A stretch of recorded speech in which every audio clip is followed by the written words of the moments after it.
Assalamualaikum warahmatullahi wabarakatuh. Kembali lagi ke channel kami. Saya ucapkan banyak terima kasih yang telah mengklik video kali ini. Dan bagi para petani dimanapun kalian berada di seluruh Indonesia, saya ucapkan semangat bagi para petani tetap berjuang dalam membudidayakan tanaman-tanaman bagi kehidupan bangsa ini kan kawan. Dan di kesempatan kali ini ya, saya akan berbagi mengenai tentang tanaman cabai. Ya, yang pertama saya bagi updatean mengenai cabai kita. Yang dimana cabai kita kali ini sedang melakukan proses perawatan, yaitu adalah pengairan, yang dimana ini musim kemarau, airnya ya harus kita suplai secara terus agar media tanamnya tidak kering dan yang jelas tersedia air bagi tanaman yang kita budidayakan, karena pastinya air itu sangat dibutuhkan dalam proses penyerapan unsur hara yang berada di tanah.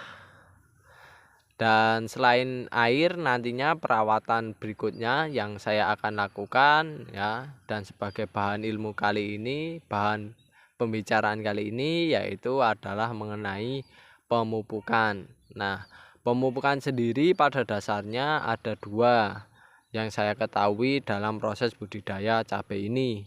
Yang pertama adalah pemupukan sebagai pupuk dasar, yang kedua adalah pemupukan sebagai pupuk suplai. Nah, kedua hal tersebut aplikasinya berbeda. Kalau untuk pupuk dasar diberikan pada saat pengolahan lahan, tapi kalau pupuk suplai diberikan setelah melakukan proses penanaman. Nah, karena ini setelah melakukan proses penanaman, nantinya kita berikan pupuk suplai. Nah, pupuk suplai itu sendiri dibedakan menjadi dua kawan-kawan. Pupuk suplai secara kimiawi dan pupuk suplai secara organik. Nah, menurut jenisnya yaitu ada kimiawi dan ada yang organik. Kalau saran kami ya, itu lebih baik menggunakan yang organik jika lahan kawan-kawan mampu perlakuan cara organik. Tapi kalau lahan kawan-kawan belum mampu, ya lakukan dengan cara semi organik.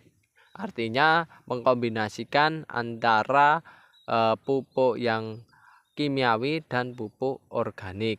Nah, mengapa demikian? Karena pemberian pupuk secara kimiawi dan organik tersebut harapannya adalah nantinya tanaman bisa menyerap unsur hara secara maksimal, mulai dari jumlahnya lalu juga jenisnya kan kawan. Kalau pupuk organik biasanya jauh lebih lengkap dibandingkan pupuk kimia. Kalau pupuk kimia itu jumlahnya itu jauh lebih banyak dibandingkan pupuk organik. Nah, oleh sebab itu untuk mengimbangi hal tersebut ya, ingin jumlahnya yang sesuai kebutuhan tanaman dan jenisnya itu yang lengkap, nah kita campurkan antara pupuk kimia dan pupuk organik. Nah, untuk aplikasinya ya, kalau di lahan kami ini perlakuan secara semi organik ya, kita menggunakan kimia dan kita menggunakan organik, itu aplikasinya kita seling ya kan. Dalam artian kita bedakan ya, jadi dalam membudidayakan cabai ini pemupukannya ya, kalau untuk kimia semua dulu ya, nanti selang 7 hari kita beri pupuk organik, nanti selang 7 hari lagi kita beri pupuk kimia. Jadi kalau perlakuan kami ya kawan-kawan, itu setiap 14 hari kita berikan pupuk kimia. Nanti di antara waktu 14 hari itu, di tengah-tengahnya waktu 7 hari itu diberikan pupuk organik semacam itu. Ataupun kalau semisalkan kawan tidak sempat ya melakukan selang-seling kayak gitu, kawan-kawan bisa melakukan dengan cara langsung mengkombinasikan antara pupuk kimia dan pupuk organik. Nah, harapannya dengan semacam itu ya, semua unsur hara, berbagai jenis unsur hara yang dibutuhkan tanaman bisa tersedia, jumlahnya bisa sesuai dengan kebutuhan tanaman. Sehingga nantinya kalau semua bahan baku itu tersedia bagi tanaman, otomatis nanti tanamannya juga bisa menyerap semua bahan baku tersebut untuk dijadikan sebuah makanan, dijadikan sebuah makanan untuk proses pertumbuhan maupun perkembangbiakannya, dijadikan sebagai zat perangsang tumbuh bagi tanamannya, juga sebagai daya imunnya. Nah, itu nanti akan kerasa ya pada tanaman cabai itu sendiri ketika kawan-kawan mengaplikasikan. Kawan-kawan bisa melihat dan mengamati ya perbedaan tanaman yang diberikan pupuk kimia saja dengan yang semi organik itu bisa kawan-kawan lihat perbedaannya. Biasanya dengan pelakuan semi organik tanamannya jauh lebih kuat, lebih tahan terhadap serangan penyakit, hama ya, itu jauh lebih kuat ya kalau dilakukan semi organik. Apalagi tanahnya kawan-kawan bisa dilakukan secara organik, itu jauh lebih bagus dan lebih kuat lagi ya kawan-kawan. Semacam itu. Nah, perlakuan itu kita berikan ke tanaman. Nah, untuk pupuk organiknya ya kami lebih fokus ke pupuk organik. Jadi untuk pupuk organiknya kami biasanya mengaplikasikannya dosisnya 200 ml per liter. Ya, kita menggunakan pupuk organik yang murah kan kawan ya. Jadi kan bisa browsing, kan bisa lihat di YouTube channel lainnya atau di channel kami juga ada itu pupuk organiknya dibuat dengan cara biaya yang cukup murah, sehingga kita tidak beli pupuk organik yang mahal-mahal.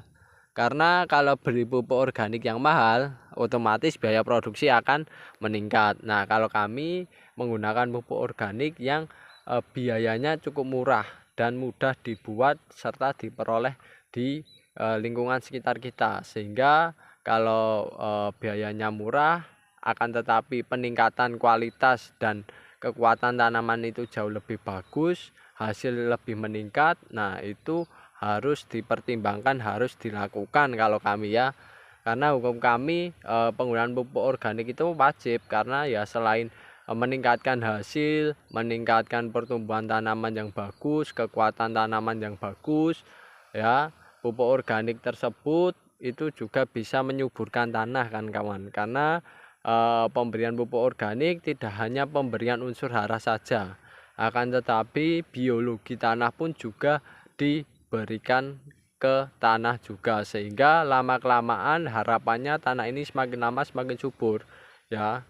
Ketika pupuk dasar berupa pupuk kotoran domba, pupuk kotoran ayam dan sebagainya diberikan di lahan ya, ditambah pupuk organik yang mengandung mikrobiologi yang pro terhadap tanaman.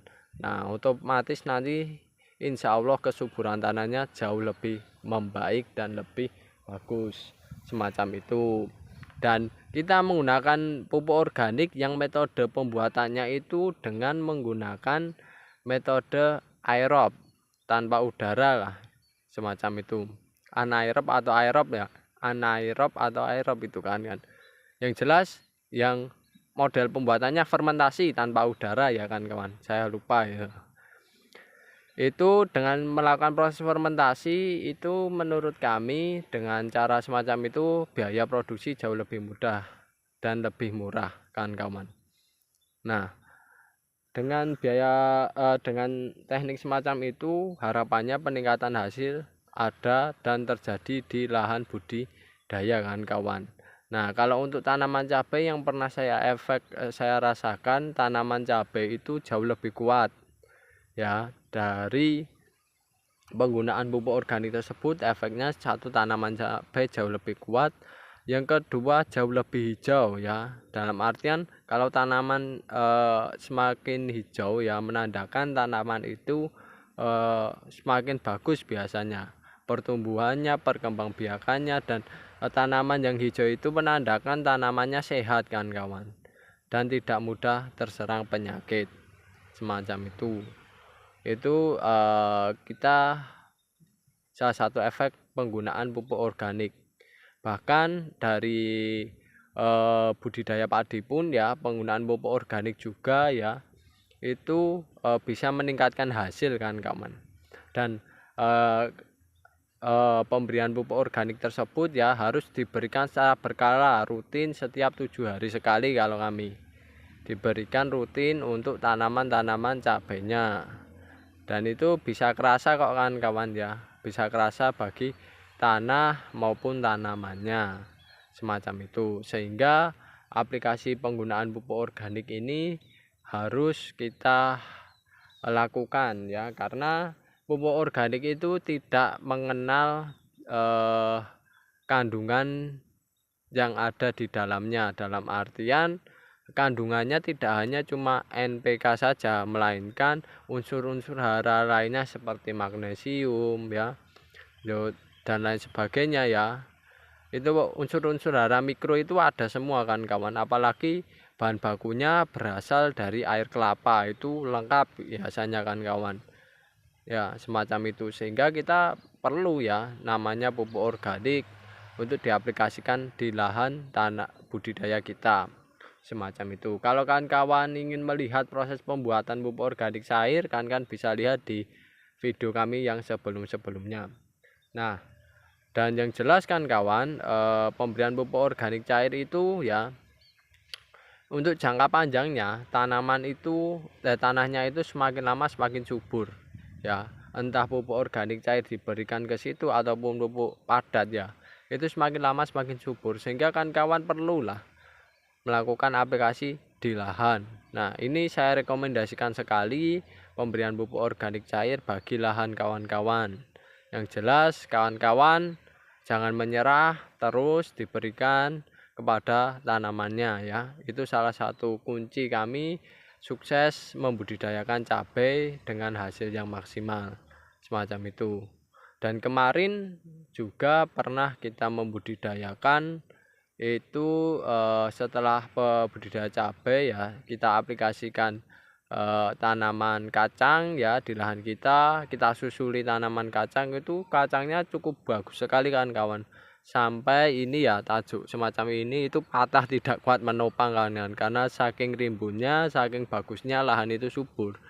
Dan cabainya pun juga hasilnya kemarin luar biasa, sangat-sangat menguntungkan dan menghasilkan ya, meskipun ada beberapa tanaman yang mati ya akibat serangan hama.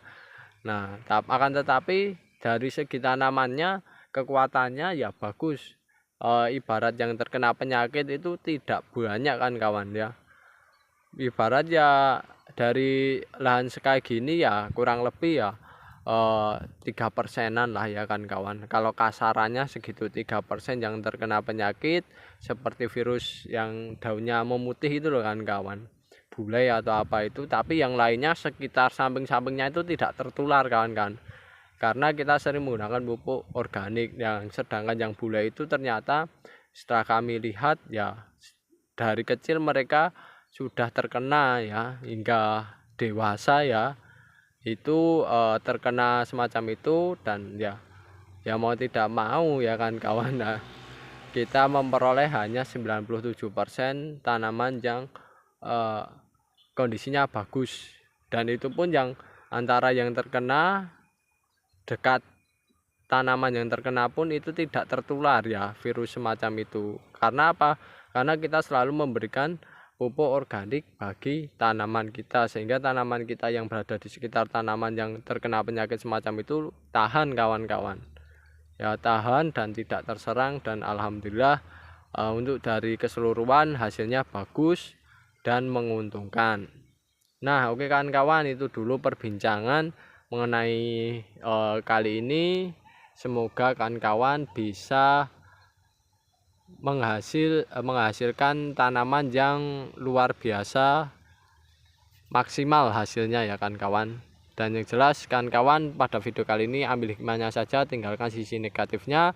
Sekian, terima kasih, saya akhiri. Wassalamualaikum warahmatullahi wabarakatuh.